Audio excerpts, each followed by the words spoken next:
Hey, what's going on, guys? So another night in the garage. I am currently going to do a how-to on the e46. So I've been having this problem. It gets worse in the summer. It's May now, just about June. So car gets pretty hot when it's sitting in the parking lot or out in the driveway. And as a result, these moldings here that go along the seam of the window will hang down. Now I've already kind of started and ripped apart mine off of there. The previous owner attempted to glue these and made a massive mess.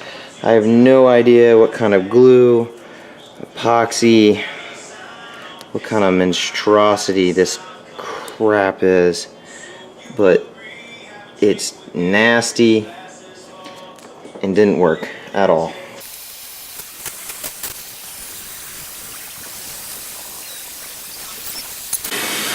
Alright, got a fresh one on there.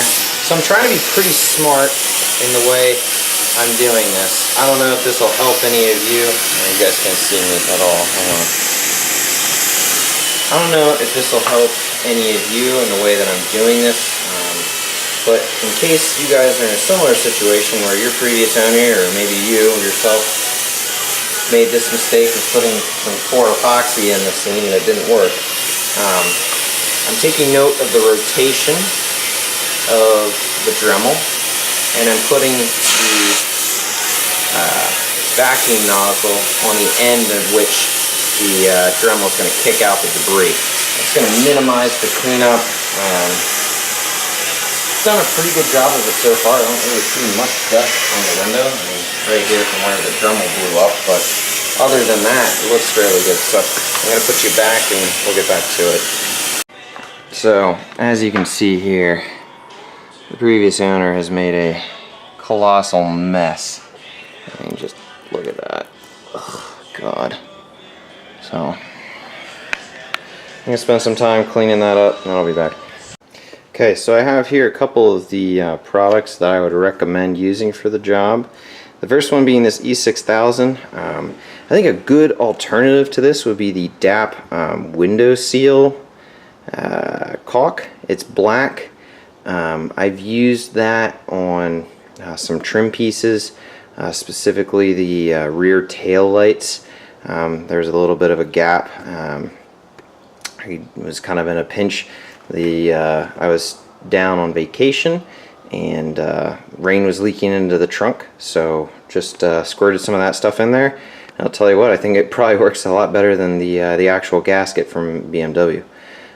So anyway, use this stuff for the molding. I think this stuff will work really well. Be liberal with it, but at the same time don't smear it on your headliner.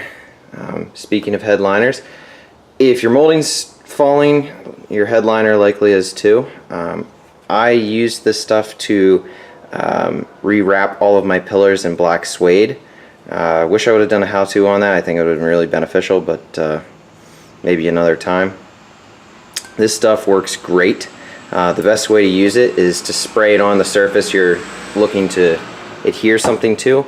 Let it sit for about 20 to 30 seconds depending upon the air condition, and then it'll be tacky enough and just plop it on there.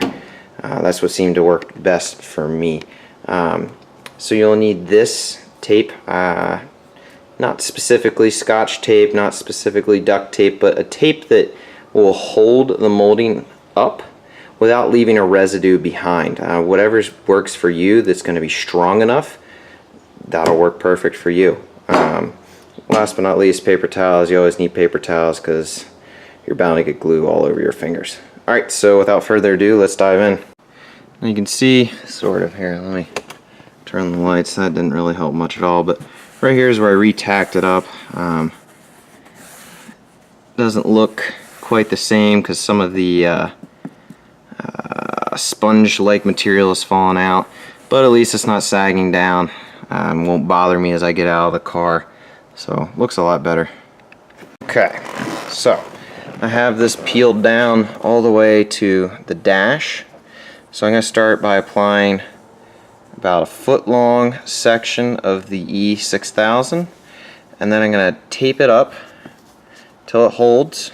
Make sure it's good in there firm the way it's supposed to be. And I'll just keep on going the whole way up until it's all the way in. So I'm going to give you a status update about halfway through. So every now and then I have these bright ideas, and I figured I'd share this with you. Probably a lot more convenient to have some pre-ripped pieces of tape.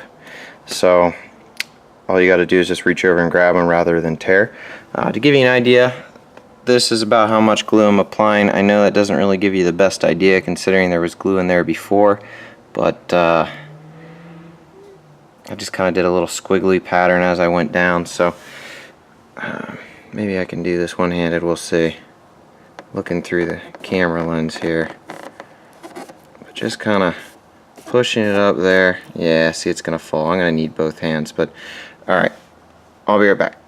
Alright, so here's the zebra stripe-esque thing I've got going on. It's holding in there pretty well.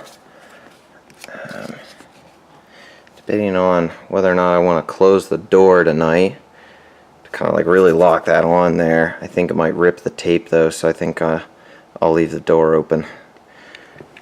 Alright, so some things that I've learned. So when you're applying, make sure that you really press it in there, and that'll help spread the epoxy around. Okay. As you get to the top, don't skimp on any tape. Make sure that it's going to hold. All right, you want all this work, right? Don't be cheap on the tape. So one thing that I think will really help mine is I kind of cleated the tape. Here's a good example, into the trim, right? And that'll really help hold it there overnight. Trying to think of any other. So as you get to the top, say about here, let me step away. I wish I had a wide angle lens to give you guys a better idea. So say about the middle right there, yeah? Go ahead and insert this side, right? So that you ensure that you have enough to reach into the corner there, okay? And then go ahead and work your way into the middle here. I'm going to go ahead and set up the tripod on the other side since there's better light, and then do a time lapse for you.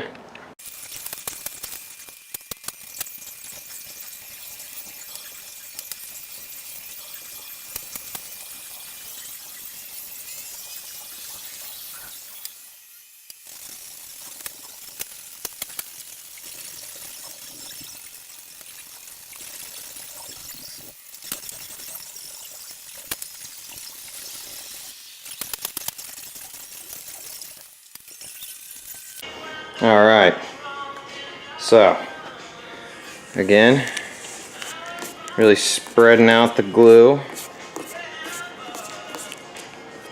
Feeling pretty good about this. I'll tighten this one back up here. I was born as a man.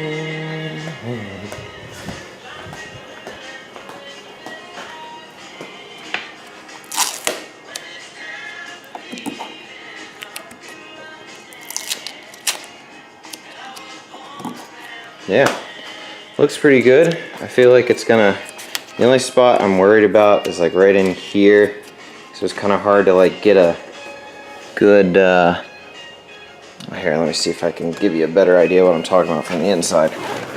Right here it doesn't quite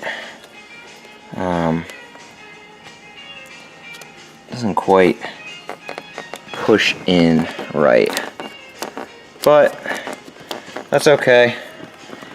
It's gonna be a lot better than what it was. So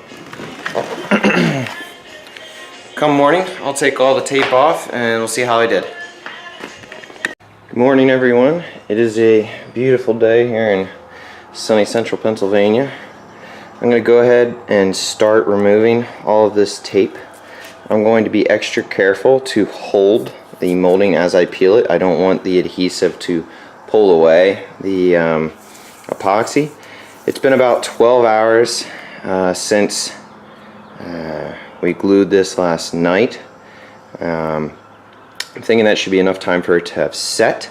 However, I think you really shouldn't play with it or anything for another, I'd say, at least another 24 hours. I'd leave it alone for. So I'm going to put you up on the tripod and I'm going to slowly start removing these.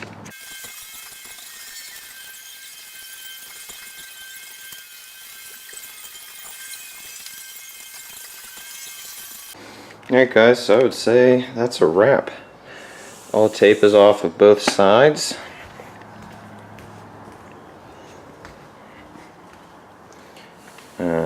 Looks pretty good.